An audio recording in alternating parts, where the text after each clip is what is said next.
প্রিয় কাপটা হাত থেকে পড়ে গেলে অনেক সময় ওটা ভেঙে দুটুকরো হয় না, কিন্তু খুব সরু চুলের মতো একটা দাগ থেকে যায়। এরপর থেকে আপনি কাপটা ব্যবহার করেন, কিন্তু আগের মতো নিশ্চিন্তে নয়। আপনি সাবধানে জল ঢালেন, সাবধানে ঠোঁট ছোঁয়ান। ভয় হয় যদি সামান্য চাপে দাগটা বেড়ে যায়।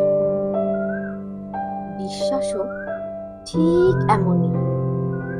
একবার ফাটল ধরলে আমরা হয়তো সম্পর্কটা ফেলে দিই না, কিন্তু সেই পুরনো সহজ আর স্বাভাবিক ভাবটা হারিয়ে যায়। সম্পর্কটা থেকে যায় কেবল তার ভেতরে, আর আগের মতো পূর্ণ আস্থা রাখা যায় না।